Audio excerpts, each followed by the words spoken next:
Okay, hello and welcome to week 3 of season 13 Gman Division 4B recap with our my normal co-host Spoon. Say hello, Spoon.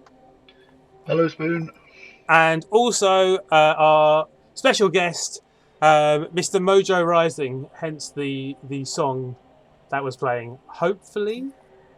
Yeah, thanks for the theme music there. That was absolutely fantastic. Well, you I actually think I should play that at the beginning of every match now, actually. I'd be disappointed if you. I think you should tell us that you do. You know, it's part of your like warm up kind of routine, right? Get my head in the game. That's it. Yeah, exactly. Definitely. Yeah. Little training montage. Sounds perfect. Yeah. I forgot to warn you, but normally with guests on the show, I usually ask you a couple of questions first. You all right with that? Yeah, no problem. Fire away. Yeah, that sounds good to me. So, do you play tabletop or you just play BB2? I play both tabletop and BB2. I started in early 90s, so 3rd edition, playing tabletop. Mm-hmm. And I played for a few years then, and then didn't for many, many years play anything. And then about 4 years ago, the period known as growing up and having girlfriends and stuff. Yes, all that kind of stuff. And then about 4 years ago, one of my friends was like, me and one of the other guys play Blood Bowl 2. Do you want, or Blood Bowl? Do you want to come and play? And I was like, oh yeah, that sounds good. So yeah, we played tabletop. It's just the three of us, and we play every now and again, kind of meet up and play. Yeah. But about I would say 2 years ago now, one of the guys had to move down to England, and we realised we weren't going to get our meetups to do all this kind of stuff. You spoiled my next question. I was going to say, there's a minor, slight accent. I was going to. Yes, I'm from Glasgow in Scotland. Yes, that's it. So I'm one of them. So one of them, a Ouija, one of those north of the border troublemakers. yes, exactly. And so he moved down south, and we decided we all kind of signed up for BB2 just purely to continue playing against each other, and then gradually have crept towards Rebel, and enjoying ourselves here immensely. So, cool. I've got like a core 3 friends that I started playing Blood Bowl 2, 2nd edition Blood Bowl, the board game with. So me playing Blood Bowl is basically their fault because they introduced me to it. That's good. Yeah, and then obviously went to university, stopped playing Blood Bowl, all of us, and then recently with the re-release, there have been a few drunken nights where I've been like, here, look, I've bought all these teams, we should play together, and we get like halfway through a game. Yeah, that's not bad. Yeah, it's better than no game at all. Yeah, it's kind of hard for they one of them plays like Star Wars Armada, quite relatively seriously, and so it's hard to get him to be willing to play Blood Bowl again when he's better at Armada, and I'm almost as good. And then we play Blood Bowl, and there's a bigger gap, let's say. Yeah, skill difference. Yeah. Anyway, cool. So you've just been playing Rebel. Do you only play Rebel, or do you play in other leagues as well? So I play Rebel, and I've got one small other league which was founded by another gent, and then was at the beginning of this season. It's a small league. He couldn't basically handle the duties of running it anymore, and looked for someone to take it over, and I stepped in. So I'm running a small league with four team divisions, just a small event. Whereas 14 teams, so 16 teams altogether. 16 teams split into 4 divisions, and we're just in the final week of regular season, and we're going to the playoffs, which will be the top 2 teams in each division. That's quite cool. I really enjoy. When I got into BB2, I spent a bit of time playing in smaller divisions, and it's a bit more random. Like you're not gonna, but it's kind of nice because there are games. There's a lot less pressure. Yeah. And it's Rebel I love because it's a great. I mean, it's some of the best Blood Bowl coaches I've ever seen. I've played against in Rebel, and it's a great great place to play, and it's good to, it was a Flying Turtle that I played against. Yeah. We played each other. Yeah, we played each other first of it, like my first season in Rebel. I played him. Mm-hmm. It's kind of nice to meet the guys that you played before, but it is quite a big thing. Whereas the small league, the great thing is it's like, oh, it's you again. I played you last season. All right, and you build up a bit of rivalries. Like, wait a minute, we've played each other 3 times and I've still never won. So right, okay, this one means a lot. So it's quite good fun. Cool. Yeah. Hey, Necromantic Rob. I guess there are a few other people in chat as well. A few other people in the in Discord, but they're all being quiet, so that's fine. I won't out them. So I guess should we go on to? So did you've been talking about stats from the games this week on the Discord channel? Is that something you've been like looking at generally anyway, or was that? Honestly, no. It was XCAM was posting up the stats, and I was like, "Ooh, I like stats. They're good fun." And I do like to have a look at a match report, but I wouldn't say that I've been studying this week's matches intently. So, okay, cool. You'll have to lead me through them. Yeah, cool. All right. Well, I guess we'll start with the first game of the season of the week, which was the admin week. No. Okay, yeah. So things you don't want, get a week off, and it's not been done yet. So you probably won't be able to get to play your game. No, I know.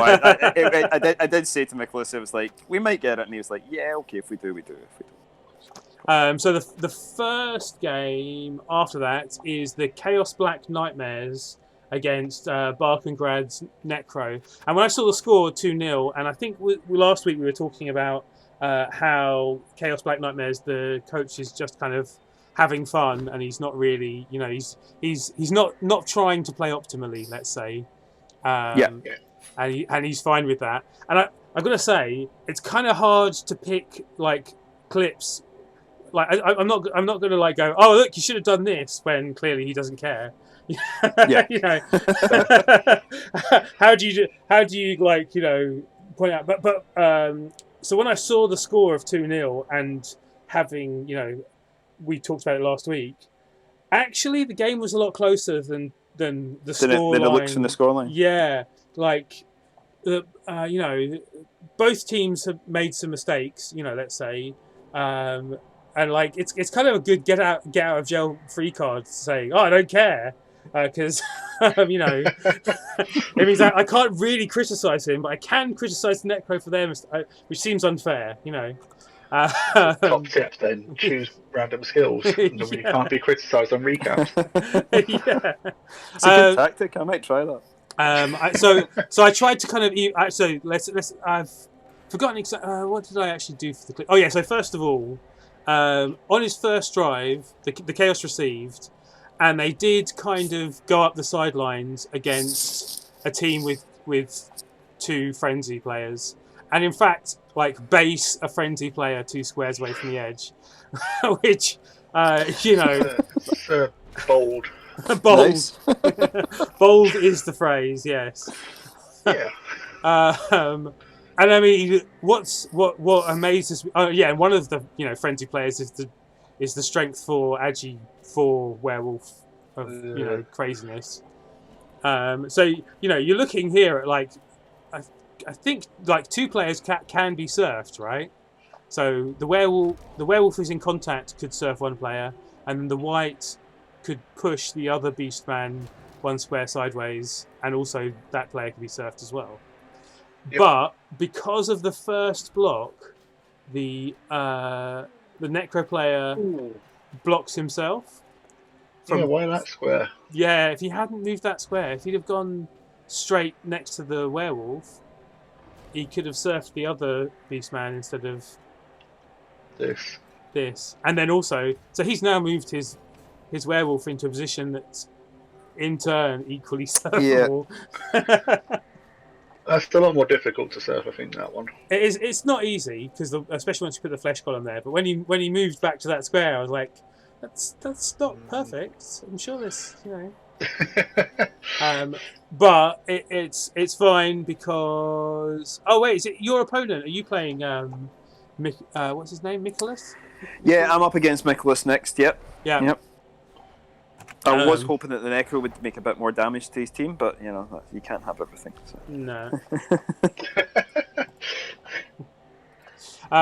So instead he decides to switch sides instead of going for counter surfing and stuff. So it kind of like, and he, snakes the GFI that he decides to make in trying to switch, which is a bit harsh. As is what happens with GFI. Yeah, especially those ones you need. Yeah, ball carrier GFI. I'm not sure he needed to make the GFI. Is the honest truth. I'm pretty certain he could have got away with being one square shorter and trying to build a cage around that one square shorter, right? But again, you can't. I'm not allowed to blame him for not being optimal, right? We've got to be nice. Thought those were the rules, weren't they? Sidegrade is actually in chat, and he says, no idea why I angled the first werewolf hit that way, but yeah, it blocked the thing. And Sidegrade followed. Thank you for the follow, Sidegrade. Woo! And more viewers as well who've joined. Anyway, and Rob likes the bold thing. Anyway, I guess we don't need to see that again, even if the GFI was necessary or not. So this is turn 4, a bit later, and like the ball's bobbled around in the middle a bit, but the Necro haven't managed to get to it properly, and so this is the chaos play is 2 heads dodge out into picking up in 2 tackle zones, dodging out again, and then throwing across the field to 2 other players. And it basically works. I mean, the ball makes it, doesn't get intercepted, and lands admittedly not on the player that it was aiming for, but that was I mean, it wouldn't have been safe either way. He would have been the blodge player was still hittable by the Necro team next turn anyway, but just to show throws do work. On the floor where it was though. No, I don't think it was safer than on the floor. No. Fair enough. But he gets the SPP for the pass, so it's not all bad. No, he doesn't. No, he doesn't. It was it. Oh, sorry, no, he doesn't because it's an unsuccessful pass. It wasn't caught. Yeah. Sorry, it scattered out of his hands and was caught by the player next to him. So it doesn't even get that. Doesn't even get the one SPP. Oh well. No. But it was, it was interesting, and I felt I had to choose some of his interesting play as a. But I was going to say the passing plays do sound interesting. Yeah, so they are, and I realised when we were talking about it last week because I'd watched him make 2 passing plays last week and not clip them, so I was like, this is just bad. I'm not going to clip these, and I was like, well, actually, if that's what he wants to do, then maybe we should show one of them working because it can, Yeah. Sometimes you're forced to do crazy stuff. My Rebel match this week, I leapt into 3 tackle zones and picked up the ball. And with Pro saved me. Yeah. But still, it shouldn't have worked. But well, I had a beer league game. Was that last night? And with orcs, fresh orcs, and I scored the second touchdown by picking up the ball that had been scattered, picking up the ball, passing it for a 3-up, so a 3-up, and then catching it on a 3-up, and then running and 2 goal for it, all with no reroll on the final turn of the game. So, I mean, that's effectively the same as 4 3-ups, which isn't even that hard, right? Yeah, but with no reroll, you're just going. This is going to happen. This is going to go bad at some point. When is it going to fail? I'm waiting for it to fail. I'm waiting for it to fail. Yeah. Oh no, I scored. Yeah. Oh, it's fine. Yeah. Nice. Yeah. So, going back to the clip, we have a death, but unfortunately, it's the Apo saves the death. So last week there were loads of deaths that were usually after the Apo had been used, so there was no saving them. And this week, I think all the deaths I saw were Apo'd into badly hurts. So no deaths. There was one that I saw. That wasn't, or that you saw? That wasn't. Oh. On a different team. Okay. Whoever knows that. Oh no, of course not. Yeah, there was one death. Yeah. Oh, well, actually, so no, there were 2 deaths. One of them was a loner. Oh right, yes. Oh, actually, no, maybe both of them were loners. But anyway, all the important players were saved. Yeah. But the main reason I'm showing this clip is that even if you're having fun, if you stand your players up and use the wizard, it ends your turn, and that's not fun either. No. Oh. So I feel like actually the Chaos could have done quite well if they hadn't stood 3 players up and then lightning bolted one of the players who's standing on the ball. And that was I feel like everyone learns that somewhere along the lines. yeah, and I was thinking about how to say this, but like, you know, it's happened to everyone. At some point, someone's on it. Maybe he's totally aware of the fact that wizards end your turn. I think I saw him comment in the main Rebel rooms asking about it. Yeah. Oh, okay. So yeah, wizards do end your turn, folks. Yep. Yeah. Important to note. Important to know. Oh, there's something else that's important to note, which I will bring up in your game, Mr. MrMoJoRisin. All right. Oh no.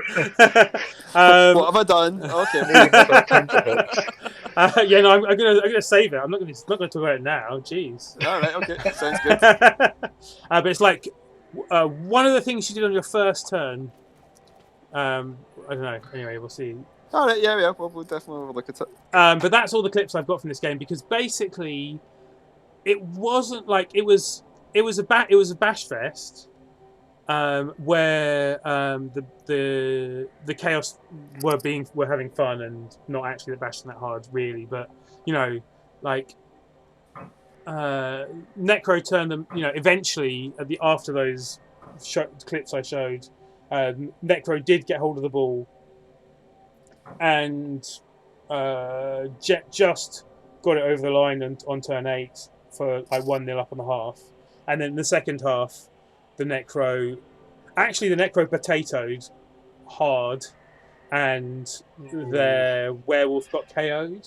So the ball was in the Chaos backfield with no Necro players around it, and it was the Chaos turn. And he mostly spent the turn hitting things instead. And then, you know, so there were a couple of turns where then the Necro got the ball back and scored after a while. But it was like, there were things that the Chaos were doing that weren't bad, that were, you know, it's not like he was just randomly kicking on stuff. He was doing good plays in some places, but there were just some places were just, you know, not ideal, let's say. But yeah, the wizard ending turn was probably the harshest thing for him. Yeah, cool. Makes sense. Was there anything else to say about this game? Oh, I've not even looked at the RebelNet report thing. There's no levels up. No levels up, and it was 3 badly hurts on both sides. Yep. And that was about it? Yep, pretty much. Pretty much. Zombie got the MVP, which zombies tend to do, and the extra arms 2 heads kickoff return guy got an MVP. Who's the niggled one? One of the niggled ones. Yeah. But yeah, other than that, nothing too noteworthy there. No, no perms, no massive. You know, the Minotaur got 2 cans. Two cans for the Minotaur. He's steadily working his way through the cans, leveling himself up. So, and he wasn't being the focus of the Chaos team either. He was just in the middle of everything and often being, you know, in contact type thing. Yeah. You know. Nice. Which I quite liked. Although, on the other hand, it means he's got Juggernauts and he's never using Jugs. That is true. Well, I wonder what he's going to get next. I'm excited. I think you should get Tentacles. Claw and Tentacles on a Minotaur is nice. And like actually, you should have Guard. There was a moment in the game where the Minotaur having Guard would have really helped Chaos. Guard would probably be really good. I could imagine it being piling on if he likes punching people, though. I mean, to be fair, piling on speeds up your leveling quite a lot, but also, you know, it also speeds up your dying. But he kind of needs to die and get started again so he can get a double, right? Yeah.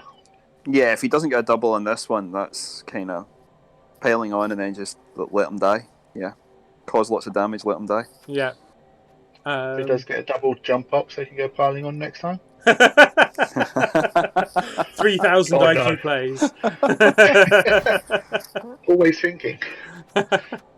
So the next one was the Caladrian Crusaders against 1066 and all that. The Pro Elves against the Nurgle. Yep. And this one, oh yeah, okay. So the first clip, right, is essentially just the Nurgle's like kickoff setup, which against any elves, especially pro elves, I do not like. Like basically the pro elf setup with like kind of the offset LOS, and the Nurgle team put almost their entire team on the line with one player back.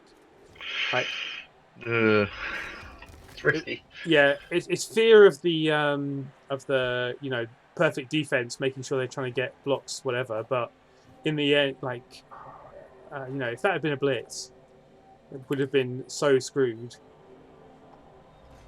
As it is, Yeah. it's not a blitz. Sorry, go on. No, that you're right. If that was a blitz, a nice kick there would have just put it right into the elves' hands, wouldn't it? So, yeah. I mean, even the kick was really deep, but a blitz would still mean the elves build a massive wall of elves in between the whole team and the player back who's there to get the ball. Yeah. Even with the player there getting the ball, there's still so much space between him and the rest of the line that the elves do like get 6 players in between him and the rest of his team, and it's only through like blitzing his way through and like reforming up that he's not left with a ball carrier totally stranded. Wow, there's been loads of comments and I missed it. It was a bit risky. I tried to YOLO in the second turn to make XCAM's 3-0 predictions come true. Oh yes, I forgot that he's going to put down 3-0 for that. Oh, that's why so that's also why the massive potatoing into no players. I also really like the excuse. Yes. I love it. I love the idea that again going back to some of these. Oh, the betting. Oh. Yep. We didn't do. So apparently, I have not looked at this since last week. But Spoon, you said loads more people have put bets in, We're right? up to 8 now. 2 more, excellent, cool. Yep. So let's go back and see what was how many people thought things you do not want. The Khemri team won their bye week. No, it's not. So that's 8 people all voted. So everyone thought it was funny to vote for the team who had a bye week win. Yep. And everyone believed that Bark and Grad were going to win that game as well. Yeah. Yep. And everyone thought, well, no, that's not true. So, MrMoJoRisin and Disco Dave and Spoon did not think that that XCAM was going to win his game. So I'm going to add 2 to everyone except for you 2, basically. I guess I should carry on with. What? I thought Mojo voted for XCAM. No, he voted for a draw. Oh, fair enough. Oh no! Wait! No. Mojo voted for the Caladrian Crusaders. Oh, nice. And you and Disco Dave voted for a draw. Yep. Couldn't vote for a fellow co-host to win. Yeah. Something wrong. Not in front of him. No, not in front of him. No. That's how egos are born. Yeah, exactly. So let's carry on with the clip. Actually, so the next clip from the next game was yes, of course. So I really liked XCAM's play in this, where essentially he went red dicing, hit the ball almost every turn of the first half. Dodging into tackle zones. There's a wrestle, and then Agi 5 sidestep, trying to run in and pick up the ball. Oh, that scatter. No. Have you got to the other scatter yet? No. Oh, what? Oh. Beast ball. So yes, he decided. So sorry. The beast decided that rolling a 6 to catch a ball was a great idea. I think he had no. So at this point, he hadn't rolled any really stupids, but later on, he basically, I'd say the beast loses the game through really stupiding in the second half. But in the first half, he decides to catch the ball. Wow. Admittedly, standing next to a Blodge Step plus Agi blitzer, which may not be good for him in a very short period of time. But here I feel like the Nurgle coach makes a mistake, basically. So he gets a lot of dice on this blitzer. So first of all, the punch from a warrior. Then he's already used his blitz. He hits with the Beast of Nurgle, and doesn't get a POW, so decides to re-roll it. And Loner works, and he gets 3 both downs for his troubles. Which is why you don't re-roll pushes. So essentially a greed re-roll is bad enough. Loner greed re-rolling, kind of, because a push, like, he's strength 5, he's surrounded by guard. It's not that it's safer than I think re-rolling it, in my opinion. He had just seen a 2 die uphill work against him though. Yeah, but that doesn't mean 3 dice don't get both downs anymore. No, it's true. 1 in 27 is not that unlikely, and you've got the ball carrier. It's But yeah, maybe I'm being harsh. This is probably one of those things where I'm being harsh in, backwards time. Looking back, what's the word? Hindsight. Seeing, 2020 hindsight. Seeing it go wrong and therefore going, you shouldn't have done it. Maybe at the time. Like, I'm pretty sure I wouldn't have re-rolled it though. That you also managed to get an elf getting injured in there as well. Yeah. I mean, to be fair, XCOM had a few of them. Just a few. He was down to 4 players. Wait. What's the next clip? So the beast obviously loses the ball, and so the next clip is the point at which Nurgle decide to hand off to a not very well off. No, sorry. Nurgle decide to make a vanity pass to the not very well leveled Pestigor on turn 7. When the Pro Elves have 4 players left, so surely it must be safe. It's Pro Elves, it's never safe. That's a fair assumption. Yeah. Especially with any of the Agi 5s left. No, but he didn't need Agi 5, he just needed Agi 4 to run in and pick it up on a 3+. Yeah, right. Alright, yeah. Okay. It's fine. Yeah. And then he tries to hit it and just gets both downs. So he doesn't even get a follow-up block. And this is his turn 8. So essentially, it goes into the half 0-0. And XCAM had 5 KOs. And turn 8, at the end of the half, 4 of them come back.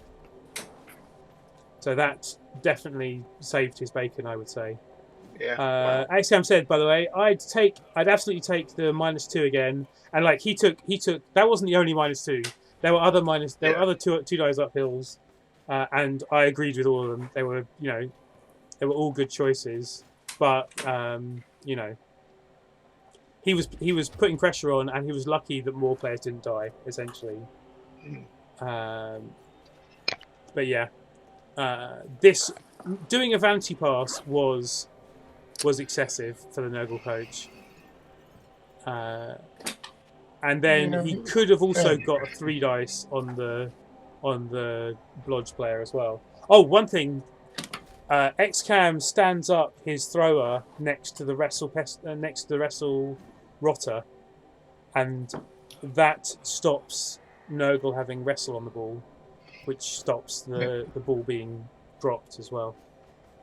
So that is a great move. Just standing up a player next to a wrestle player that your opponent won't want to dodge out is impressive. Because when I saw that first, I was like, why are you standing that player up? He's just going to get punched. And it was only afterwards I was like, well, that wrestle would have been better.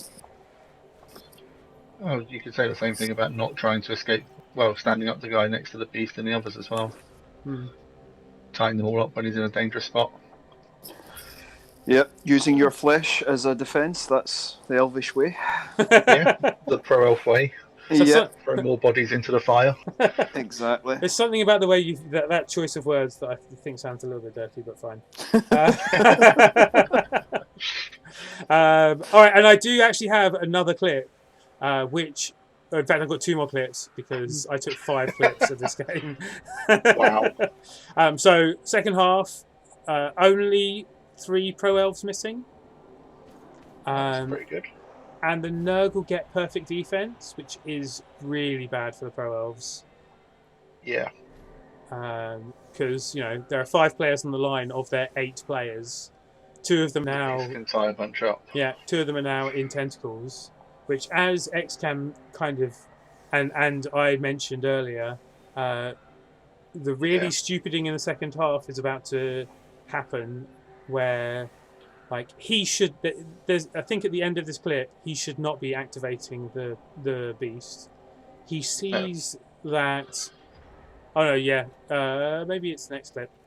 But basically, yeah. Wait, what? Did that just jump a second? Oh no. The ball landed. So the beast is kind of still in contact, or is going to end the turn in contact with 3 players. But by making a block, the beast sees that he can get in contact with 4. And I think that greed is what caused him to make a block that really stupid, and essentially, leads to the pro elves having not an easy time of it. They've still only got 8 players. But. Yeah. That was a risk on the pro elves part, putting the extra person in as well. Yeah, just for the beast. When the only you're 5 and you need a 5 and a 6 to get the beast down on 1 die. Anything else? But then if you don't break armor, it will just stand back up again and catch them all. Yeah. Actually, that's not true. Sorry, it's a 50-50, isn't it? Because both down is obviously bad for the beast. Yeah, XCAM just said both down is also fine. We've got chat here to correct us. It's fine. Yeah. We can say whatever. Yeah.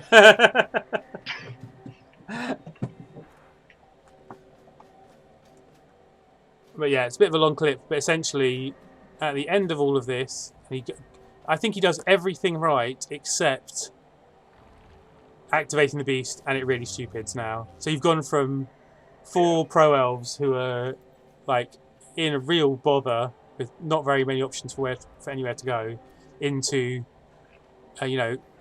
freedom pretty much. Yeah, 3 of them are based, but that's nothing to an elf. No, there's no tackle there. It doesn't look like. No, I think there's only 1 player on the Nurgle team who had tackle at all, or none. No, you're right. Yeah, no tackle at all. Sorry. That 1 wrestle rotter is about the only ball sacking threat when you're against Blodge. Yeah, that's a rough one. And I'm not a big fan of I'm not sure if this is exactly the best way to get safe. Another interception possibility and a massive long throw, and I play as elves. I love massive long throws. That's why we play elves. I mean, that's why people play high elves and pro elves, right? Yeah. I love the agility 5 just dodging through whatever they feel like. I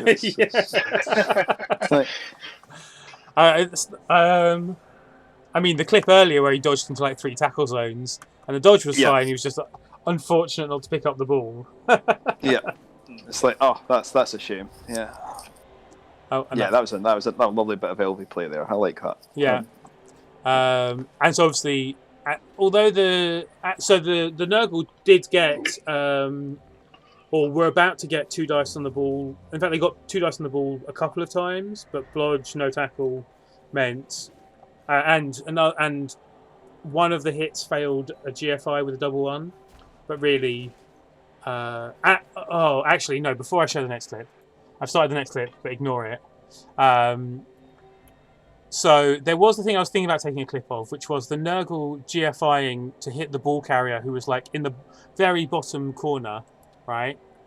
And it failed. It was a GFI. It was a 1 into another one, which, fine. But then the first thing XCAM does is make a 1 dice block, which is a skull. It's like, just because there's been 2 1s. And that was, I think that was XCAM's last reroll as well. So, oops. Wow. Was that the last reroll? I think we're about to see in the clip. Okay. Where are we? Yeah, XCAM. That was XCAM's last reroll was a 1 die block before he scored. That was totally unnecessary. What, you just thought the ones had been taken out of the dice? Is that what you're saying? Yeah, like maybe we've had 2, so there's not going to be a third. Exactly. Yeah, that was what I think. Is that not how it works? No, unfortunately not. Damn. Could have done with knowing that before. XCAM says I had a reason, which I think he was planning on trying to stall for longer, right? But he says above that he was being greedy and could have stalled for a few and scored with an unleveled player. Yeah. I was thinking about the scoring an unleveled player. I find that more acceptable. But the last clip we're showing is basically the turn where Nurgle lost the ability to make this a draw, and again it was the beast really stupid in the middle of the pitch. Just takes an elf hitting the one other player who's next to the beast out of the way, and then all the elves go and surround the ball. You just lose all control of the centre of the pitch there, and that's it. That's it, yeah. I mean, this is basically what could have happened in the first turn of the kickoff with the way that he set up if there had been a blitz, right? Or even, if the really stupid attack happened in the first half. And actually, I quite like the way that he kind of pushes the beastman out of the back of the cage. But then when he goes for the dodge and uses the reroll is the point at which I would stop making a throwing play and try and maybe cage up around the beast, the Pestigore, where he is. You got like 2 or 3 players around you. You could drop back a little bit, maybe. I don't know. But I think it's because he'd just already committed to that, because he'd just moved that Nurgle warrior up as well to try and form like a cage part up there, possibly. Yeah, maybe. He could have moved that later, otherwise. But yeah, so again, 2-0 seems a little bit harsh for for how, like, I don't feel like XCAM 2-0'd his opponent in this game, if that makes sense. Yeah, that's fair. It sounds like someone does listen to us on the streams as well, though, because it sounds like he spent 70k of his own money to dirty player roll. Yeah, I saw that. And we spent a lot of time talking about them. Yeah, and like, it was good. I think. He was never down players because of it. I think he got KO'd. A player got KO'd, or a player got injured. But he didn't foul enough for him to get sent off, which is clearly a mistake. He didn't foul enough then. Yeah. But he was. The beast didn't actually fail that much. It just failed at crucial times. I mean, that's like, in the first half he was actually pretty good. I think. It says that he only failed 3 really stupid. Yeah. So. But 2 of them were critical. Were the ones which caused the touchdowns, essentially. Yeah. So pivotal. Yeah. And like that second one where he was really stupid, that block did not need to be made. There was Like the first one, I can see the reason for making the block, because you're going to push in between 4 elves with guard and stand firm and be really irritating tentacles. Yep. But the second one there was no excuse at all. His fouls badly hurt an Agi 5 blitzer, and I think KO'd a few guys. He was in the first half. He was fouling quite a lot, but yeah, no doubles. I don't. Yeah, I feel like I think he was chasing. Like when he was being forced to chase the game, obviously there was not time to do fouling. Whereas in the first half, like getting down to 4 players was partly because of all the fouling that happened in the first half. But then the second half, I don't think anyone got removed in the second half. Oh no, some players that's removed. A lie. Yeah. XCAM lost loads of players in the end. Yeah, he lost. So XCAM's team lost 6 players altogether. A niggled thrower, an MNG'd blitzer, and 4 badly hurt. And both teams, I guess, so all those injuries gave the Nurgle 2 level ups, and all the touchdowns gave the Pro Elves 2 level ups. Yep. And they've taken them, I think. Wait a second. They have, yep, both teams have on this one. Okay, so you've got a Blodge Step Agility Blitzer who gets a level up. What do you take? Diving Tackle is the obvious usual thing. Although actually this team needs tackle. Or normal tackle. Normal tackle, yeah. This team doesn't have any actual tackle yet. MrMoJoRisin, do you have any? Yeah, I think I would consider tackle, because I don't know. I haven't actually studied his team enough, but if it would be useful to that, if you're blitzer essentially, to be able to use tackle on that would be quite handy. Well, yeah. The plus movement, or he could be really fortunate and get a double, which is potentially would be guard for me there as well. But I don't know if you'd use that in your Agi up. I quite like the idea of Mighty Blow, just because I like having at least one Mighty Blow player on a team to hit with. And the other one's a Blodge. Sorry, and tackle. Yeah, exactly. And you get to your next level pretty quickly once you got Mighty Blow, usually. And also a catcher with Blodge and plus movement. Yep. So I guess sprint or sure feet. Like personally, I like sure feet. Yeah. I know there's discussion over whether sprint is just one more go for it to fail for me. Yeah. So yeah, I would consider sure feet as the better option there. And the other catcher, there's 2 catchers who are plus movement. One's Blodge and one's Rog. So like the Rog, you want to have tackles at some point though. But anyway, we'll see. So he has gone for. Yep. So the blitzer went for tackle. Yeah. Which makes sense. And the other guy got a stat up. Oh. Is it another movement? Nope, it's not another movement. It's an Agi up.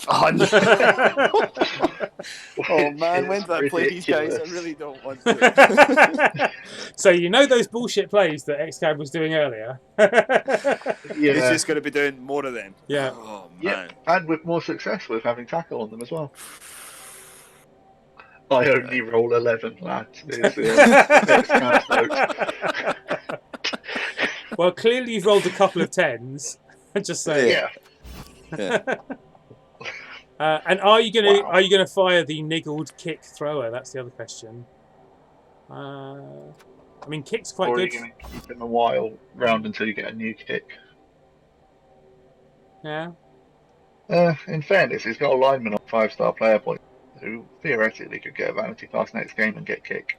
I mean, it's quite nice to get kick on lineman, but on Pro Elves, where you probably have like 8 other players you want to protect, like having to lineman as line of scrimmage fodder is really handy on Pro Elves. Yeah, exactly. Like I'd even consider possibly taking kick on. I don't know, maybe not. Whatever. Oh, it's a hard choice, isn't it? Yes. I do not like Pro Elves because they die too much. I've never seen a Pro Elf team with more than 11 players, with more than 12 players, maybe, actually, to be fair. Well, He's got 7 players he needs to protect, so that leaves space for 1 lineman not being on the LOS. Who could be the kick guy. For the first drive. After the first drive, once one of them has been removed, then you're putting. Then there could be problems. Yeah, I mean, basically, I have a feeling he puts throwers on the line anyway, right? If not XCAM, then I've seen other Pro Elf players go, well, throwers are just linemen with pass skill. Fuck them, they're going on the line too. You know, Yeah, that's fair. they're further down the line than what's it? But one of them's got a strong arm. He can't go on the line. Oh yeah, he can. Why not? Oh, but it's so nice once it gets accurate. I mean, safe throw is what he needs, really. But anyway, fine. Fair enough. All right, and the No, that does make sense. the Nurgle got 2 levels as well before this rambles on forever. That's what we did. Yeah. So 2 Nurgle warriors both leveled. One already has block, and the other already has guard. So my guess would be the guard one gets block, and the block one gets guard. Or That's what I would like to have seen. Oh, I'd consider maybe he's already got a Nurgle warrior with Mighty Blow and Claw anyway, doesn't he? Yeah, I'm wondering, but yeah, no, I was thinking the same thing. Go on. But yeah, another Mighty Blow on the block one would be what I would consider. Yeah, but, I have a feeling is he building like two killers first and 2 guarders who are then getting the guarder is definitely getting block, right? Except for strength. I would say so. Except for strength, maybe. Oh, definitely strength. Yeah. But no, they're both normals, and he has gone for Mighty Blow on the block player and block on the guard player. Yeah. It'll be pretty solid. The guy that's got Mighty Blow and Claw already has rocketed up levels compared to the rest of them. Yeah, that's what happens. And he doesn't have any other. His pestigores don't like living, so you know. They just don't like life. No. Fair enough. Yeah. Yeah, I think I've got these guys in a couple of games. I am not looking forward to it, I have to say, with those 2 Mighty Blow and the Mighty Blow Claw guy. Yeah. Oh, hello, Disco Dave. And everyone else says hello to Disco Dave as well. And XCAM says he certainly can go on the line about the strong arm thrower, I'm pretty certain. And has. Fair enough. He says. Yeah. Fair enough. Yeah. Despite people playing Pro Elves for the throwing game, Pro Elf coaches don't respect throwers at all. Just it's all about the catches. If they liked playing it for the Agi 5 game. Yeah, true. But if it was about the throwers, they'd pick High Elves because High Elves have better throwers. People who like catches choose to be Pro Elves, right? That's how it works. Because Pro Elves have the best catches. That would also make sense as I'm a High Elf player and he's a Pro Elf player. And I wouldn't put my thrower on the line. Yeah. Okay. It works. Yeah. Yeah, when I play Pro Elves, I have to say that the first skill for my throwers is never actually a throwing skill. It's always block or something like that makes them useful in defense rather than actually a throwing. Well, so the other corner of the elven triangle is where I am. I'm a wood elf given the choice, and you don't need throwing skills because you can just run far enough that you don't need to worry about it. Unless they catch you, in which you're dead. Yeah, everyone gets dodge and block. Yeah, and worry about throwing skills. Like, why do you need throwing skills? I can move 7. I just move 7 back, hand off to a catcher. The catcher then throws to the other catcher. I score. There's no need to pass any more than 1 or 2 squares. Yeah, sure. That's the length of the pitch. That's if I'm in if I'm in my own goal line. Anyway. Yeah, that's fair. Disco Dave asks, "Are we all enjoying League?" which is that a question asked by someone who's not, or my first? I've had my first 2 games. Yeah, we haven't got to his game yet, but my first 2 games were the first one was not fun, and the second one was difficult because of how bashed my team was after the first one. I thought you were going to say less fun. No, it wasn't less fun. It was more fun because I wasn't being clawed off the pitch by a dirty chaos team. How many journeymen did you have for the second one, Cornet? 3 or 4. Oh, that's not too bad. That for Kislev, that's just horrific. You just Yeah. can't. You need at least one player. 2 bench minimum is my I think personal thoughts. because of TV difference, I got a loner or 2 or a star player or something for the second game. I can't remember. It's a while ago now. But yeah, also my main ball carrier is an 86 catcher at the moment because I can't afford to fire him with the skills he has. But Oh no. he's also really bloaty, so like I'm throwing away 200 TV of catcher because he's got AV6, but he's also the thing that makes sure I can score. So anyway. I feel like Disco Dave's game may not have gone so well. Just said it's not about winning, just enjoying. Okay, yeah. Well, the second game. Sorry, Disco Dave. the second game I really enjoyed because mostly I talked to my opponent in chat. It was after last week's recap actually, and we went straight into it after the recap, and we talked and we were chatting on the stream as well. So it's on the VOD if anyone wants to watch it. But basically, I wasn't intending to try and pick up the ball at one point, and he said, "Oh, you're gonna go and pick up the ball now, aren't you?" And I was like, "Oh, well, Oh yeah. I'll go on. I'll give it a go. It's my killer, but I've already made my blitz, so I might as well do that leap and land on the ball. At very worst, it scatters. Maybe it scatters somewhere better." And I used the reroll to leap, and then the ball failed to pick up, but had pro, so used pro. Pro worked, and he caught the ball. Like he picked the ball up, and it's like, oh, okay, fine then. I'll have the ball then. That alone made the whole game entertaining enough because I was not expecting a 5+ pickup to work, and then hand off, and then run away, and then get caught. Unfortunately, but anyway, enough about my games. So, yeah, we've got a Skaven versus Dark Elf game to talk about. Yeah, and I've added the points to everyone. I think Spoon, you were on 1, you're now on 2.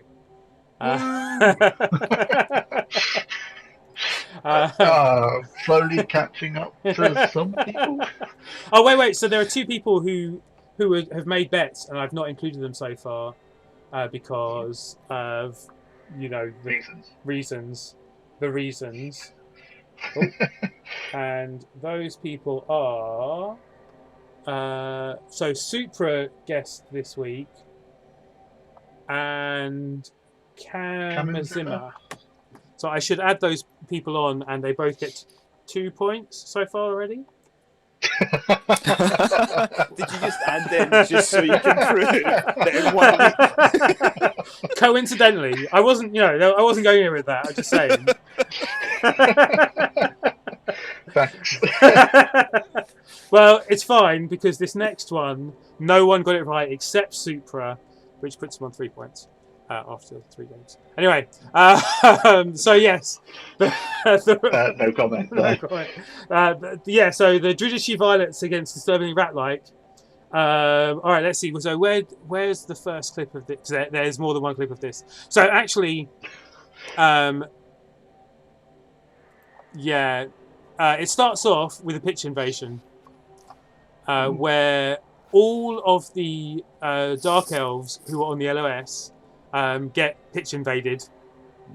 So there are no LOS blocks. Is that rough? Is that lucky for the Dark Elves? Is that helping them get 3 less hits that could be Mighty Blow and other things, and Claw? So the Claw, Mighty Blow, Storm Vermin doesn't hit anyone in this turn because of that. Yeah. Yeah. Also note that it's Sweltering Heat. Sorry, yeah? Yeah, I'm just thinking, with it being the first turn, maybe it's actually not that bad. Yeah. Well, no, I actually think when you get a pitch invasion and your LOS players go down, it's good. I'm happy if my LOS players aren't getting hit because the number of removals that happen because of those 4 blocks in the first turn, essentially it's a quarter of the game's number of hits if you're avoiding being hit a lot. Yeah. Yep. or Agreed. a quarter. Like if you assume that you're only getting blitzed once a turn for 4 turns a quarter, then you're getting 4 hits in the first turn. That's and it can be if you get a push in those first 3 hits, often you're setting up to get a secondary hit as well, right? Yeah. And as you can I see, think sorry, go on. he's guaranteeing he's going to score, but he's probably going to score anyway. Yeah, he's rats, Yeah. Like It's just when he's going to score. yeah, Yeah. and as you might be able to tell from the not too subtle moving up of gutter runners up the side, he doesn't look like he's planning on stalling too long. No. No. Turn 2 or turn 3 for the score? It's actually turn 3. Yes, you are correct. But before we carry on, it's worth pointing out that the sweltering heat icon and maybe the slight orange glow to the pitch. Yeah. That's going to be worse than the pitch invasion. Yeah, and the rats have a bench of 4, and the dark elves have 1, I think. Which is that's going to make a difference. Yeah, 1 dark elf bench. You don't roll for the bench either, do you? So you only roll for players who are on the pitch. So if someone gets KO'd and then they come back, you don't roll for them. If someone's in reserves, you don't roll for them. So the rats are guaranteed 4 players back. The dark elves are guaranteed 1 at the moment. But if players get KO'd, then they or if they get surfed, they don't roll either. It's only players left at the end of the half that roll. So anyway, and the rats do go up and score in 3 turns. This is actually. So I was going to mention the inducements. The rats have Glart and 2 bribes, and both bribes. Sorry, what were you going to say? You just saw a bribe. I just saw one. Yep. Yeah. Yeah. One get used on turn 1. Yep. And the second one got used on turn 2. Oh. Oh no. It's like, let's fill everyone. Oh wait, no. Let's just. This is the second game of this week where one team have 2 bribes and use them both up in the first 2 turns. So there are 2 games where there are 2 bribes, which is unusual enough in itself. But the fact that they both get used up in 2 turns is just ridiculous too. Now, the clip I'm showing at the moment, which I've kind of actually not mentioned, is when the rats use their wizard, which I think is good, except I think they moved the wrong player. I think they meant to dodge the plus agi guard player into that gap and then blitz with the wrestle. That would make a lot more sense than dodging the wrestle into that gap and then I assume blitzing with the guard. Well, I don't know. That would make sense. Or Glart, maybe? Glart can't make it, can he? 4, 6, 1, 2. Yeah, no. Or one of the line elves? Yeah, he's not getting him through there. Yeah, the line elf's not going to. Yeah, so I assume this is a misclick or cyanide pathing or something like that. Or the plus agi gutter makes a lot more sense. But it's just weird generally. Mm. Xcam says that he prefers the idea of zapping the witch. Yeah. Which is also fair. Me too. I like they're both blodge. Oh well, actually, one's the player zapped is Rog, so you're even more likely to get that player down. And once the ball scatters out of the witch's hands, you get to see where it goes. But anyway, so essentially that's the first half, and it's 1-1. Or is it? Yeah, it is. Yeah. I think zapping the witch there wouldn't have necessarily been great either. I think because zapping the witch, I can see that very easily just ending up in another Elvish player's paws or in 3 tackle zones, which I know gutters are great. But Xcom actually says if it went to one of the 3 squares on the left, it wasn't going to be great for him.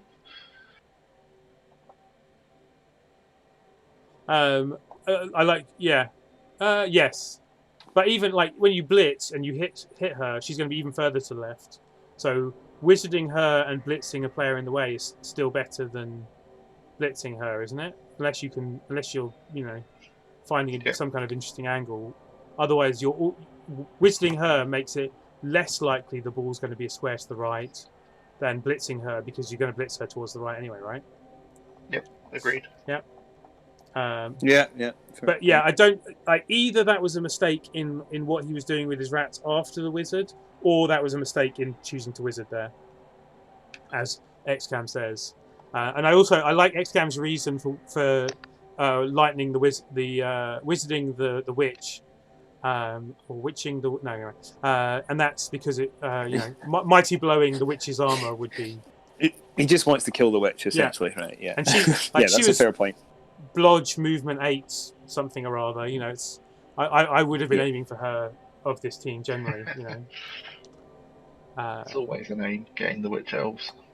Yeah. Like getting war dancers. Yeah, exactly. They're worth a lot of points, and you like killing them, right? It's a good thing. Everyone loves everyone, and werewolves too, right? Oh yeah, definitely. But they've got pesky regen. And all catchers. Yeah. and I'm not so much in favour of that because I've got catchers. Basically, all players need to die at some point. Is where I'm going with this. Yeah. All right. So this, talking of death, is the witch getting one diced by the tackle mighty blow storm vermin. Nice. Ooh. Into death. Oh. Unfortunately, as mentioned earlier, the Apo saves her. Sadly, we've seen that. Yeah. XCAM agrees that we should be leaving catchers alone. I mean, as a Kislev player, where that's a third of my team. Yeah, sure, I'm fine with this rule, even though I'm pretty sure it's not really a thing. No, I don't think it's a thing either. hit. I'm going to hit your catchers. I don't care. In fact, it was XCAM's Pro Elves that made me think about hitting catchers. So fair. Yeah. So this is it's one all up. A few rats have left the pitch, but as you can see, there's still a few left.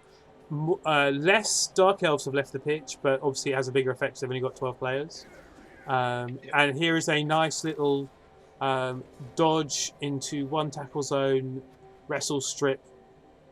It fails the going for it, but doesn't roll a skull. It's unfortunate. So the ball gets taken down. Unfortunate for the using a reroll on the GFI. Yeah, very unfortunate. I mean, and also that plus Agi Gunner, I think I would have tried to pick up there. Rather than just basing it. I suppose he's already used his reroll though. Yeah, true. I can still understand it. Yeah, maybe. And the whole, where's it going to go to? And as you can see, the Dark Elves use their Fireball. And I guess, is that kind of unlucky that they don't do anything worse than a stun? But, 4 players in the Fireball, 2 of them go down is about right. And then, 2 of them should break armour. Mm-hmm. And then the ball... That's fairly unlucky. The ball gets... But have you got to the point where the ball bounces into Glart's hands? Or the bit where and the witch gets the skull trying to hit him. One dicing Glart's always a bit of a desperate thing. It's very risky, I guess. I like using the chain push to try and get Glart out as well. Yeah, it's very nice. Rather than risking the loner block. Mm-hmm. I mean, even with jugs though, you could jugs your way out. But you still want to knock them over though, wouldn't you? Yeah, true. Otherwise you're still being dodged. What I don't like here is that there's a gutter runner who needs levelling, who is 9 squares away from the end zone, and Glart could have handed off to the gutter. Yeah, that's not great. Which, so you're kind of wasting 3 SPP on Glart scoring. I saw that earlier, that Glart had scored. I wondered what would have led to it. Yeah, and obviously it was like, oh, look, he's got the ball. let's just Do it. and make sure we get that one touchdown. Also, sweltering heat. So actually, at this point, the Rats didn't have many players down for sweltering heat. It was the drive before this; they had 4 players out because of sweltering heat. But luckily, having a bench of 4 meant it had almost no effect. And in fact, Glart, even though he had Claw, did no damage in this game at all. So the touchdown was the only SPP that went on him. And I feel like it could have gone to I think it was the wrestle strip ball rat who was within 9, who was still standing at the end of that drive. And could have been an easy handoff, couldn't it? Yeah. And he's 1 SPP away from leveling. FYI. But we've all done it in the heat of the moment, just gone, right, I just want to get that ball into the... Yeah. And and we've all done the opposite where we've made that handoff and it's been a 1 in 36, so... Yeah. Yep. So could have, the wrestle strip ball gutter runner would have had to dodge out, wouldn't he, to get to the end zone? Yeah. But, dodge, no tackle on him. Yeah. That's not too difficult. And then a catch where you've got a re-roll, so... Oh, and he's ended up 1 star player point away from level. Yeah, because he scored the previous touchdown. I think on the screen right now you can see 30 out of 31. I click on him while counting squares during the replay. Happening? But yeah, but Glart scores, such is life. Not often you see him. No. So after that, what happens? The Dark Elves sprint forward. Wait, that's not that. We've already seen this one, haven't we? Is that the end of my clips? Have I done this in the wrong order? Might be. No, that was the last clip. In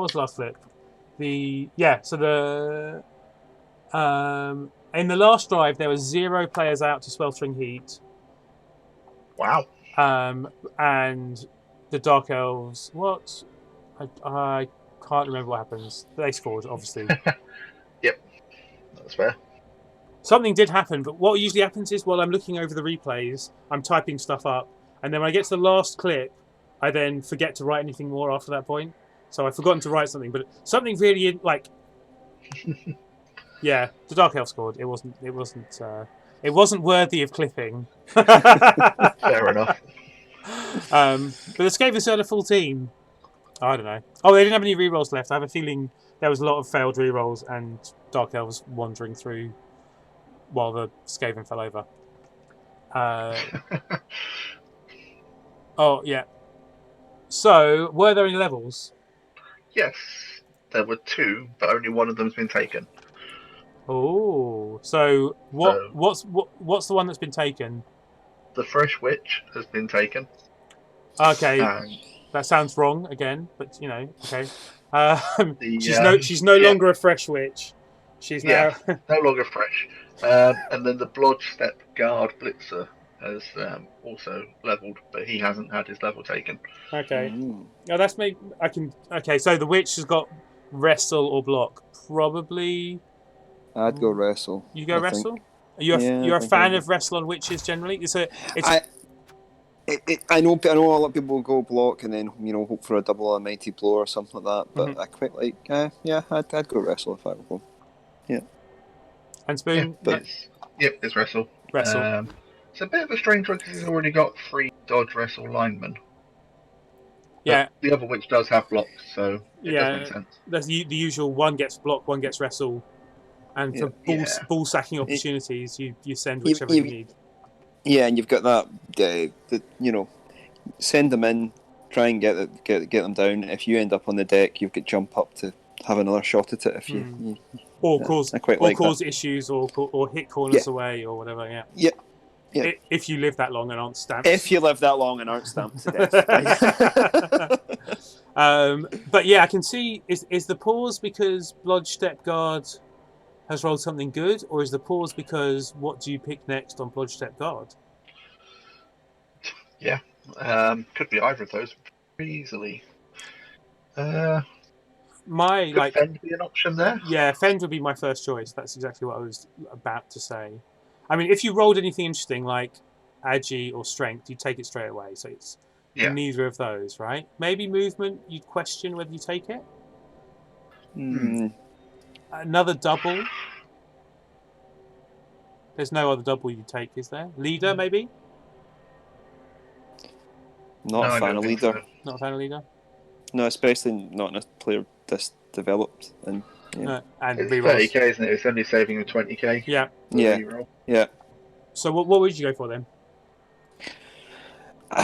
Like you say, if it's a normal, I don't know. I'd be thinking about tackle potentially is what I would be going for. But fend, I agree with. In fact, I think you were in the middle of a conversation where I was talking about my catcher on the Kislev page. Mm-hmm. That's blodge step guard. Yeah. And it was fend was what I ended up going with, and yeah, it definitely makes a lot of sense for that. No spoilers. Sorry. Getting ahead of myself. I thought about it. It's one of the ones I am definitely considering. Yeah. No, yeah. No one noticed. It's fine. But tackle would. If I wasn't going fend, I think tackle my other thought in there as well. Because if you're going to be annoying and be guarding and get marking like that, tackle's useful. You could consider diving tackle, but guard's useless when you're on the decks. So I was going to say he already has 2 tackle, and I'd like to have some diving tackle. Yeah, but I wouldn't put it on my guard player. He's got diving tackle. Okay, fine. And just diving tackle on a guard player means he's on. He's potentially on the ground when he's supposed to be guarding. Yeah, true. Kinda, yeah. Shadowing. Ooh, that could be interesting. Oh, yeah. Movement 7's nice. I don't mind that idea. Being followed around by guard could be pretty irritating. I think I've really had tackle as well. Guard that you can't punch away because he's blodge step. Yeah. Yep. That could be quite annoying. And Xcan chat says a double you take mighty blow, but is that kind of you end up fulfilling 2 different roles in that case? I suppose he hasn't got any mighty blow on the team so far. Yeah, one of the blitzers does. The one. Getaway. Yeah, sorry. Getaway. Missed that completely. Getaway. Possibly mighty blow. I mean, elf team mighty blow is nice, Yeah, I could buy that, but I would be tempted. Is a double a hard? Never look a double in the face is my motto. I think that's. You just keep on rolling it. How do you not say? Is that a cross between don't look a gift horse in the mouth and something else? Possibly, yes.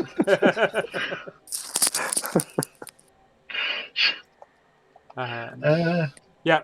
Okay, and there were no levels for the rats, or there were levels for rats? No levels for rats. No, and no perms for either side. Just one badly hurt.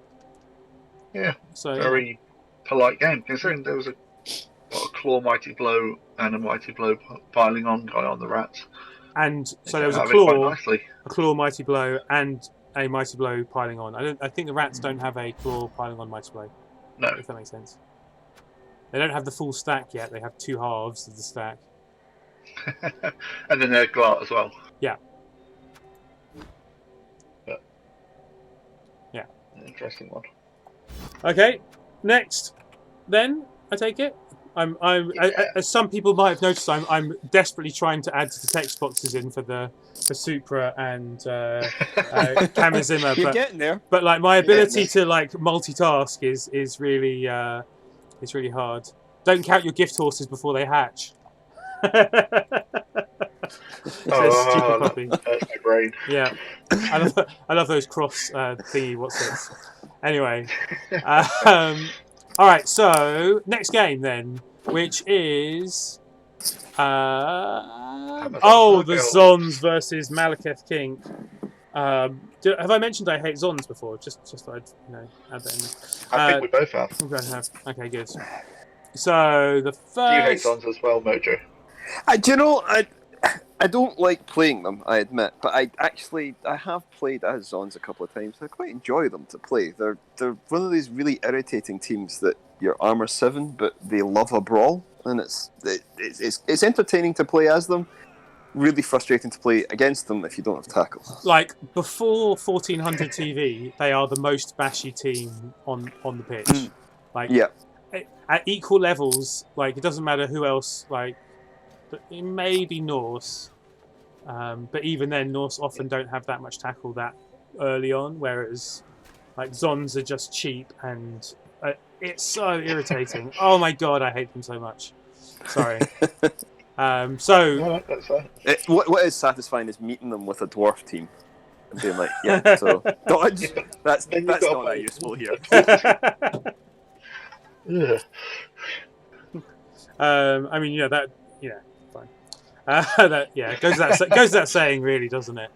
But yeah, so actually, the Zons played a really nice game up until this point, which is turn 6. So obviously, I'm highlighting the bit where they make a very minor error, which is up at like a Dark Elf player being able to get around the side and hit the ball carrier. But that was the first time in 6 turns where it wasn't the Zons slowly like moving forward a square and then kind of essentially baiting and bashing. Hitting people. Yeah, hitting people, or moving out of the way when they thought it was a time to move out of the way. But yeah, this is essentially they've sent a catcher around the edge. They have a plus agi player who was carrying the ball, who gets knocked down, who hands off to another plus agi player, who hands off to the catcher, and forced to score maybe slightly early. But yeah, Zons 1-0 up, and well played to them. I think, I think. Yeah, despite my dislike of them. Grinding down the pitch. I like your comment there, Spoon. That's very funny. I thought I'd get involved in the chat. At least with dwarves, the person playing them is not having fun either. It's the price to pay. That's genius. For Mike's, I've played a fair bit of Zons, and my experience is always if I play Bashi as Zons, I get murdered, and if my opponent is playing Zons and they base me up, they're fine. Like every time. Like I don't know, I've played maybe less than 100 games of Zons, but not an insurmountable amount, but just I get beaten every time. It irritates me. As far as so is that what the problem is then? It's not that you hate Zons, it's that you really want to be a Zon coach. I mean, no, definitely not. I hate playing Zons more than I hate playing as Zons and against Zons more than I hate playing as or as dwarfs or any other race. Yeah. Like as or against, it doesn't matter. I hate them so much. Paroxysms of annoyance with how much they irritate me at low TV. Wait till they get to a 2000 TV, and then I've got a 2000 TV Zon matchup in my next week or two in UK BBL that I'm kind of looking forward to. But, Because you've got all the tackle now. Yeah, I'm playing rats with tackle, so That could be a problem for them. Stupid Puppies is rats, so I'm irritating him there. But yeah, everyone has their isms in Blood Bowl, right? Everyone has their team they hate. So anyway, so you're wondering why it's 3-0 after having just scored. Oh no, so actually no. So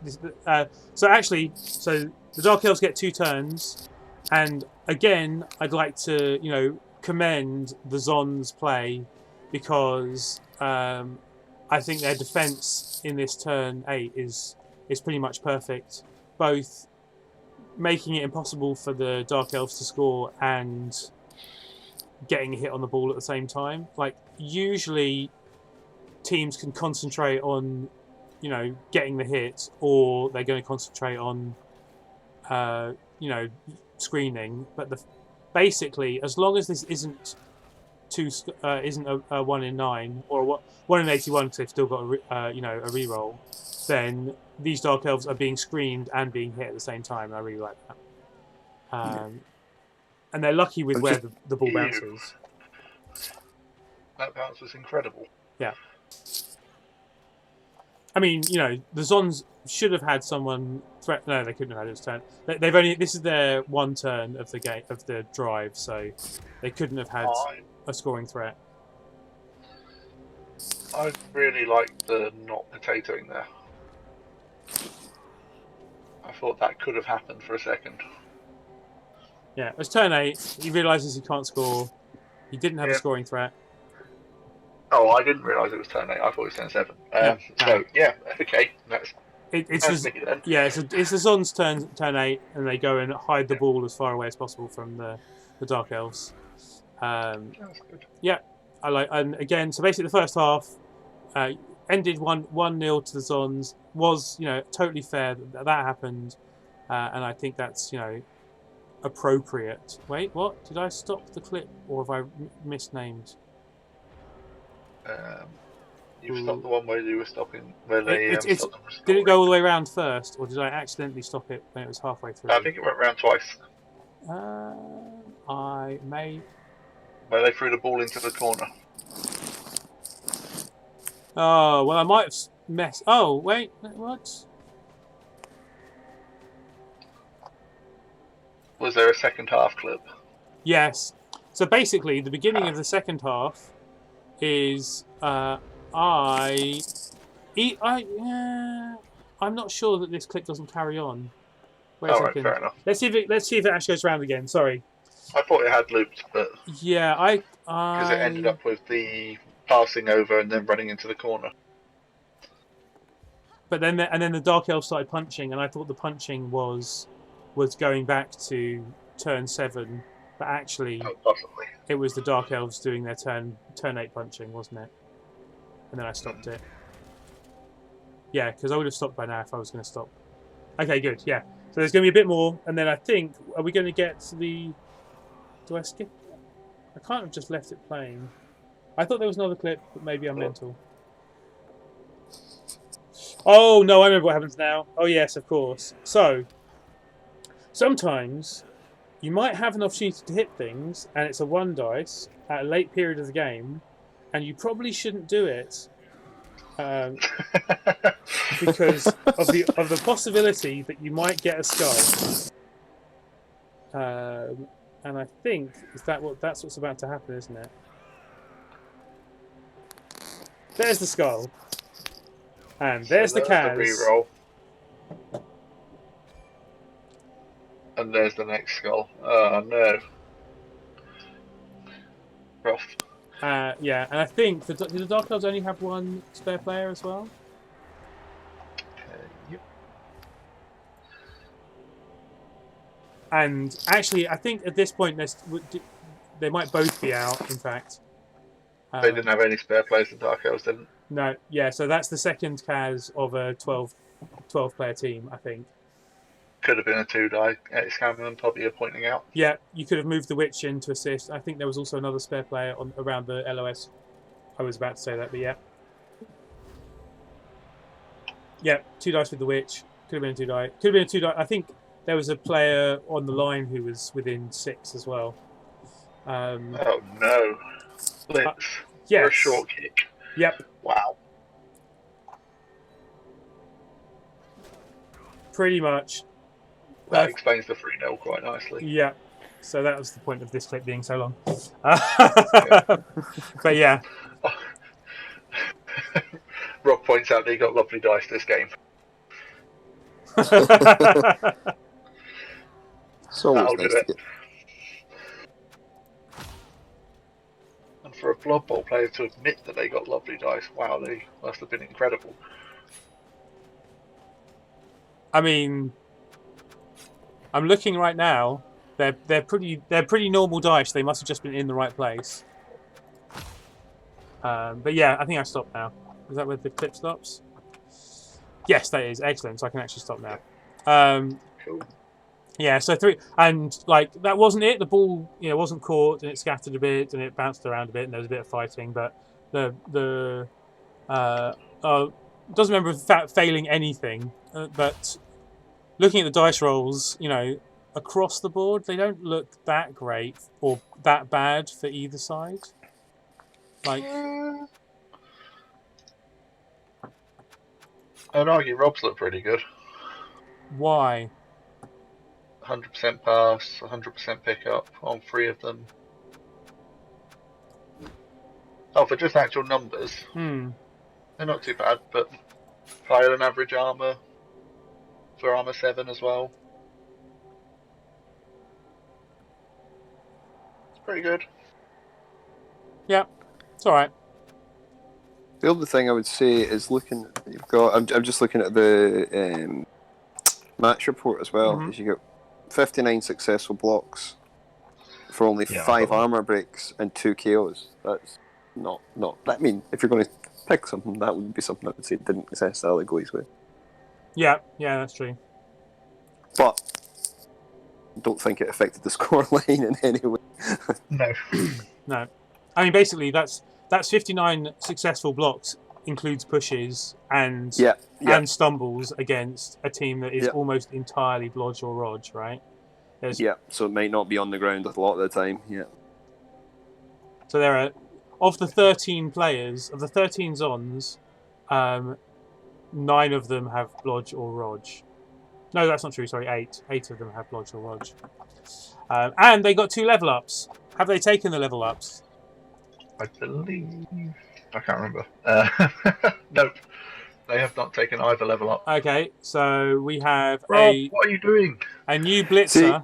He's waiting for us to tell him what he should take, isn't he? Well, see, I'd like to sympathise with this because previously I like to think about my levels. I don't like to rush into them.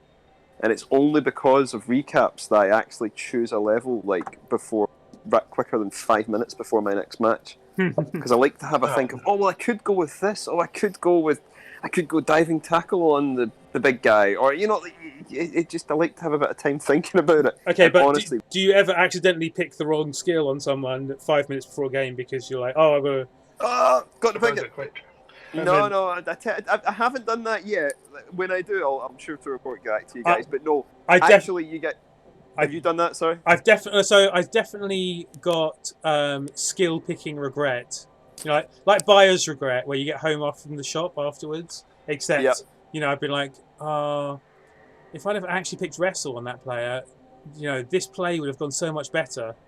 I have also done that as well. As like where you're playing a Blood Bowl game late at night, and then you win the game, and you're really happy, and you level up, and then you pick a skill, and then the next day you look at it and go, Why did I pick that? That wasn't what I should have picked there. That's really annoying. They're a great player, and they've now got a skill totally in the wrong place. I've done that. I was recapping a team in UK BBL who a Chorf team where the coach has admitted to me that he picked the skill while drunk, and and thought he was picking block, but actually picked pass block on a Minotaur. Nice. Wow. That's much better than my one. Yeah. But he was kind of having fun and picking silly skills. He had like dive and catch on one of them as well, because he said, the number of plays where he ends up having to make a pass. But he was kind of like, he was excusing the other one, but he wasn't excusing pass block. I known a guy that took prehensile tail on a rotter just because he wanted to see what it looked like while he was drunk. Yeah. And then regretted it. I did pick that. So my team previously had a bear on it, the Kislev team. Yeah. And I did pick the third skill. He failed again to get block, and he'd also got an armor bust. So I got piling on merely to see what the animation was for piling on. Have you seen the bear animation for piling on? I can't remember what it is. No. He jumps up and does like a spinning forward flip. Oh, and yeah, of course. Ass first. Yeah, on him. He's an acrobatic bear. Obviously, that's what he would do. I played 2 games with this bear like this, and all I got in response from my opponents was just they were just killing themselves laughing. They're like, "Do it again! Do it again! Make the bear jump!" I think he's got a similar animation for Leap as well. Yeah, I've never been brave enough to go that far. But Wow. There you go. Next challenge. Yeah. Because if you get a double, you're definitely giving a bear leap. Yeah. Why not? I have heard coaches say before, well, everyone else can jump, so why does Yeah. the bear not? Why does he get missed out? Make it an entire team of leaping. Yeah. But he doesn't have very long legs. No. Unfortunately, he can't get it either, can he? Nope. No. Nope. So yeah, unfortunately, no levels. I'm assuming Rob hasn't just logged on to get us the levels. No, either. but he did say. Oh, you can see the red circle of zooming around. The game crashed at the end, and the admin had to fix. And he also says, "I'm thinking mighty blow on a blitzer and tackle Oh, cool. on Jackie, maybe sure hands." He also said 2 normals, and XCam says "Grr" at people who don't take levels.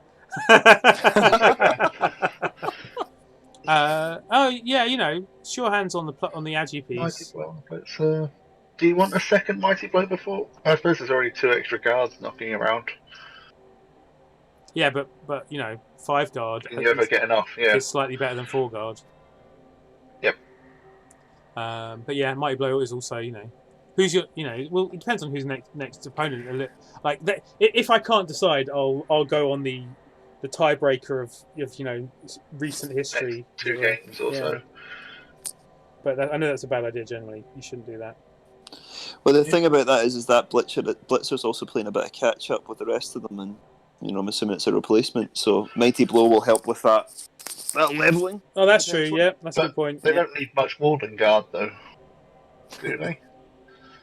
Stand firm. Stand firm. Yeah, stand firm's really nice. Yeah. When you start getting some controls, because you're not very fast, getting sprinted past by elves is kind of irritating, right? Yeah. Yeah. Oh, yeah, no, I like the idea of tackle on the plus agi on Jackie as well. I worry that with sure hand, like if you're facing people who have strip ballers, then yes, you want Blodge sure hands as soon as possible. I don't think there's a huge amount on this. No, that's what I was thinking. That's kind of why I don't think there's almost none except for the Skaven. Yep. I've got one too. And so Skaven, Kislev, and Pro Elves, I guess. Yeah, but the other thing about it is if you look at number 10, the strength 4, like potentially, I mean, I'm not advocating this and can argue it one way, but if you could build a really nasty ball carrier out of that and do block sure hands there. Yeah. And the problem with line women is they don't have many options for normals, do they? Yeah. No. Well, kick-off return, Also reasonable, helps with the speed, or for deep kicks. Like, I normally really like kick-off return for slow teams and fast teams. I always go on about how kick-off return's great for everyone. But you kind of, you don't need to specialise that much with Amazons, do you? Because everyone's fucking sane. Sorry. Because They're not on this team, though. There's 2 strength ups and 2 agi ups. Yeah. He's building his own positionals. Anyway, so no perms, unfortunately, and and we don't know what the level ups yet are yet. I think that's it, yeah? I will make so, and the only person who said no, that was the Supra getting 3 was from the draw last bet, right? Yep.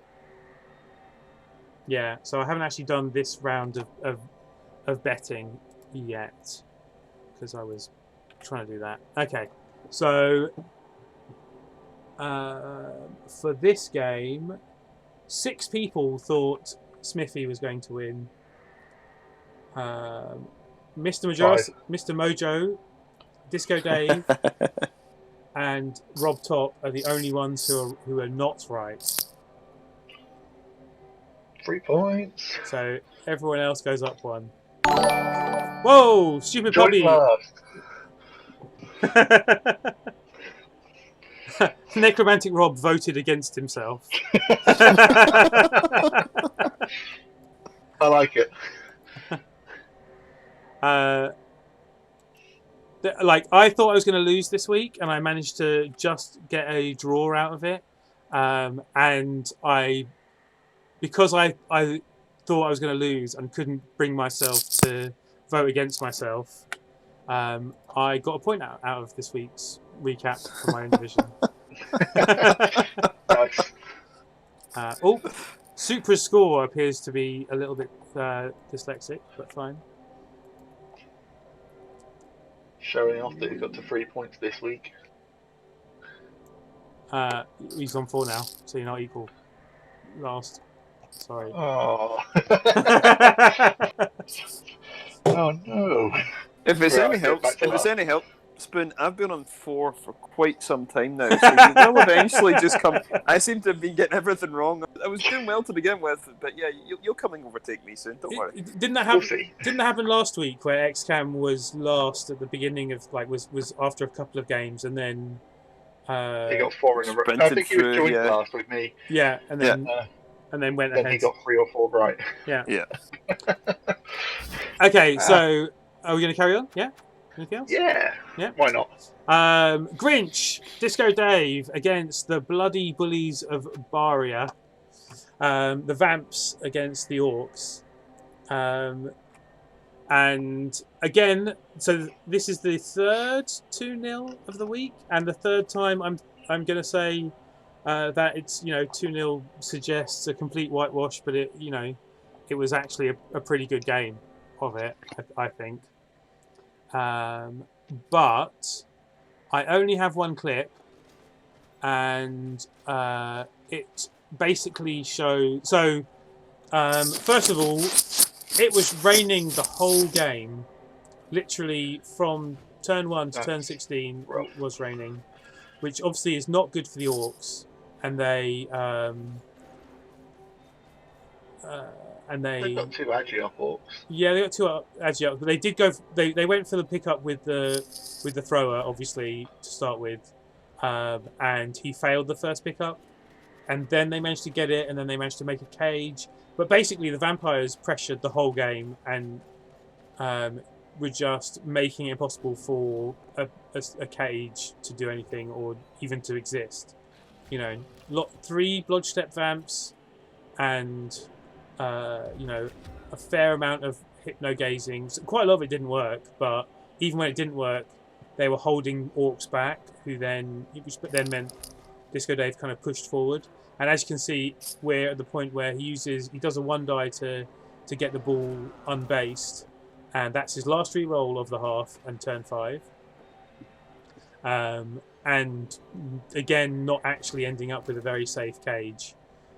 I get a feeling that Disco Dave, I think he's still here, was aiming more for trying to kill the thralls.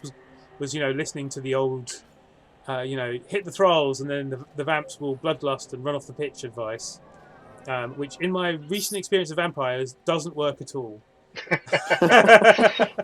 You're more of an advocate of hit the vampires and hit everything. It doesn't make any difference. Either the vampires will remove all the thralls themselves, and it won't make any difference, or or you won't remove that many anyway, and the vamps won't fail any bloodlusts either, and just be even more irritating. I think the thing about it is, I know the difference being is high TV vamps to lower TV vamps as well. It's totally different strategy, isn't it? Because higher TV ones, admittedly, I know Supra's got a bit of inflation due to huge amounts of strength ups, but high TV vamps are just a ball game, and what they've got going to them from 1500 down, they're okay, but yeah. Get past that. I'd actually say his vamps are really well leveled. Having so much Blodge and Blodge Step everywhere makes for a real problem for a lot of teams, I think. Like, actually, in another few hundred TV, everyone's going to have loads of tackle, and all the Blodge Step that he's got is going to be less useful. But kind of like, he's got quite a not... Wait, before I go and look at the team, did he get any level ups? The sound of all the stuff. Sprinch got levels up. He got a black blocker level, and the vampires did as well. Yeah. So 2. Okay, let's quickly go. So, the vampires put lots of pressure on the Orcs, obviously, and just about got the ball away the next turn 7 or 8, just about got the ball towards the end zone, turn 7 actually, and then Disco Dave lightning bolted the ball carrying Vamp, and the Vamp scored on the plus strength Thrall, who was standing there ready to be bitten instead, type thing. Although I was wondering if it was like a clever ploy by the Vamps to get SPP on the Thrall rather than the already quite well leveled Blodgestep Vampire, but you know. Yeah. Disco Dave's saying that he's not played against vampires a lot. Yeah. So yeah, like and the same with Kislev and stunty teams. The experience of playing against them a few times, you like knowing what to do against hypnotic gaze is a big deal. Huge. Yeah, and the same with learning how to deal with Kislev and leaping, and how to deal with stunties dodging everywhere. They're all things that you don't have to deal with at all when you're starting out. The chance of meeting vampires Kislev or stunties is pretty small most of the time. Yeah, I think. Well, also the chance of meeting them played well, especially if you're just like if you're spinning online or something like that. You tend to meet against them, and you're like, yeah, okay, that wasn't that bad. Whereas meeting a good stunty player or meeting a good vampire player is an education, I think. Yeah, no, that's a great way of describing it. The first time I faced a very good vampire player, he blew me out. He just destroyed me. Yeah, because I think as you pointed, hypnotic gaze is the weapon that vampires have. That it's just four players or 5 players, depending on how risky your vamp coach is, on the pitch with hypnotic gaze is just a great way of breaking into any cage. Yeah, or 6. Yep. If you're really risky. really, really, really risky. Yeah. I've played vamps a few times. Braved going above 4 on the pitch, because I find after that I just end up destroying my entire team or having half of them off bloodlusting. There is the thing of like, again, vampires at 1000 TV are awful. At 40, like, so I'd say that that this vampire team is so actually let's talk about the levels first. So you got level up on a wrestle thrall because of MVP. Yep. I'm guessing that's tackle. I would go tackle. You could potentially go strip ball, but at this point I'd be going tackle. The teams are too developed to be doing that. And the other one is a block vampire who's going to get dodged next, I guess, from the development of literally all the other vampires. Yeah. Yeah, the vampire is correct. The thrall took Fend. Okay. Fend. All right. Yeah. Okay. Yeah, I get that. Keep him alive when you're worried about biting your own players. You don't want to. Keep him free so that he can move around. Be eaten later. Yeah. Just generally frustrate the opponent. Oh yeah.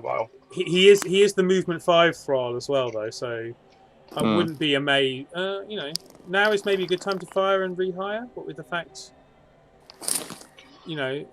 that's 80 TV of not that useful player, and you've got enough money to, you want to spend some money.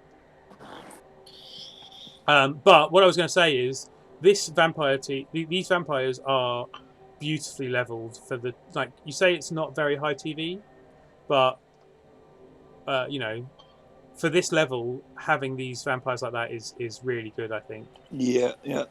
5. It's a nice spread across them all. I mean, I know you've got the 85 at the beginning there, but the rest of them are actually all quite equally level. That's quite great. That's yeah, exactly. And I know, I think it was XCAM was saying he doesn't like the strength up thralls. I love them. I think you've got one strength up with wrestle, and then you've got another 1 point away from his second level.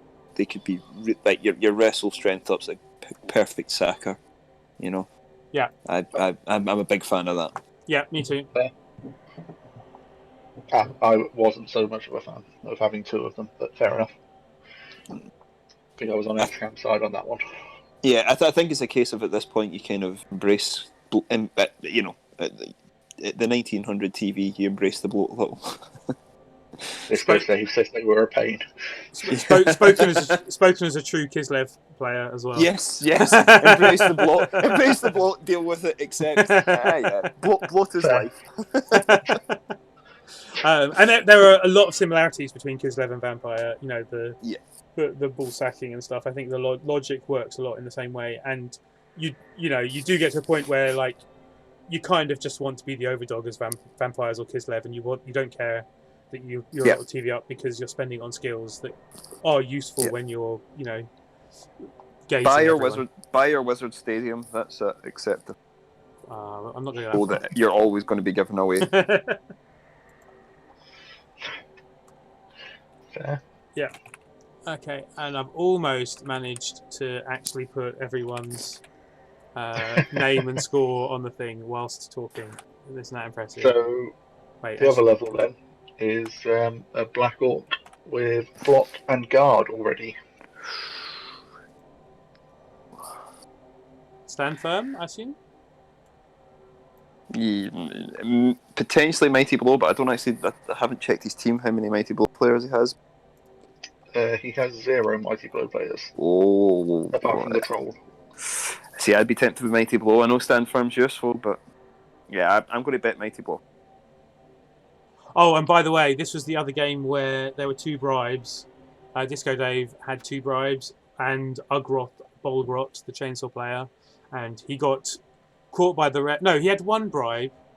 Sorry, he had 1 bribe, but he got caught by the ref in the first turn, fouling with Ugroth, and then Ugroth got sent off in turn 2, fouling for the second time. Wow. Yeah, wow. Yeah, which you can talk about still learning Disco Dave, but that's unlucky. You know, that's how many inducement points just disappeared. Yeah. It's 200. 300 and something. 210, I think. Yeah. That seems right. I can't remember what Ugroth has, but 210 is right. Yeah. But he'd already just used another bribe as well, hadn't he? Sorry, he only had one. He had 1 bribe, not 2. I misspoke. So 1 bribe, but then got sent off on the second foul. Anyway, fair enough. So 2 fouls, 2 fails, rather than 2 failed bribes, if that makes sense. Oh, I thought there was a failed bribe in there as well. That's the second. No. That would have been even worse. Yeah, won't have him again. Lol. Yeah. Like chainsaws. I'm not generally a fan of chainsaws. There are really specific moments where chainsaws are great, and it's usually after you've already picked them and they do well, rather than just every time. In hindsight, they can be a good choice.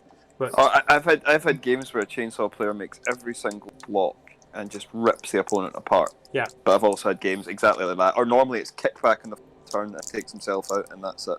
I mean, the thing is, like the chainsaws, they should add something to injury. The fact that they only are more likely to break armor is like, you think they should be amazing. They should be awesome, but they're usually not.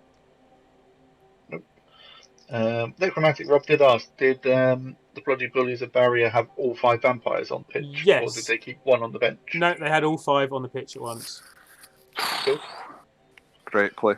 And fair enough. Played with them like Bloodlust didn't exist, just carried on activating them all. Isn't that how it works? Yeah, if you just don't care, then it's fine.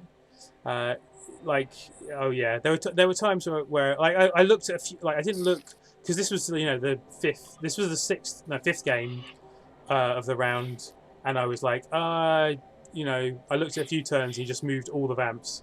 I was like, well, you should keep some of them still. They've got Blood Step. You don't need to move them all every turn. You just activate everything. It's fine.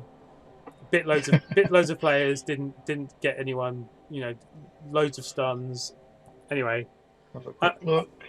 89% Bloodlust, so a bit higher than it probably should have been. Probably should have failed a couple more. Yeah, slightly. But the Bloodlust there were that I noticed were all stuns. I don't remember any Bloodlust removing players. There might have been 1 or 2, nice. But it was all fine. Vegetarian vampires. Yeah. Awesome. What is Bloodlust? Says Disco Dave. So.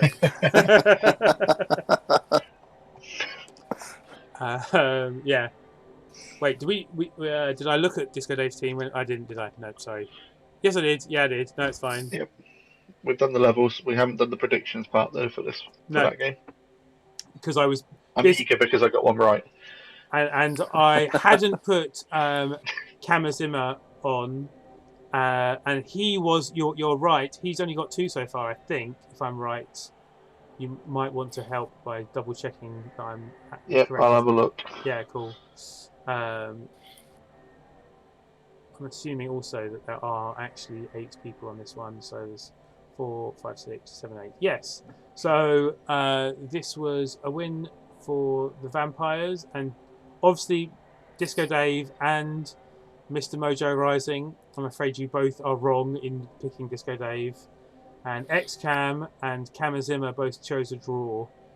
So no points for you either. Kamazim's on 3. He's on 3, not 2. Okay. Yep. But you are on 4. So I know. Wow. you're no Amazing. longer last. I'm not sure whether or not XCam's saying about this, but numbers are often deceiving. He put down just as we were talking about 3 rather than 4. Oh no, he's actually talking about Yeah, the I know. line. Yeah. When analysing The a game, line- but you're deciding to use it for your score. For the predictions, Yeah. yep, definitely. Okay, yeah. Numbers can be Words are deceiving. often deceiving as well. 6. That was me saying 6 for me. Subtle. Anyway, okay. You did get a point. XCam. Did XCam get a point as well? No, XCam didn't because he said a draw. Rob Top did. Okay.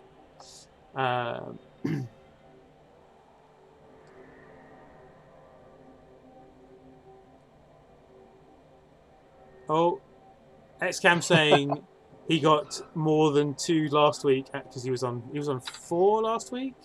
So I'll check that while we're doing the next bit. Yeah, cool. Good idea because I'm, That's fine. as I mentioned, terrible at. Have I changed Rob Top already? I think I have. I'm terrible at multitasking, as you might be able to tell from the umming and ahhing as I'm doing this.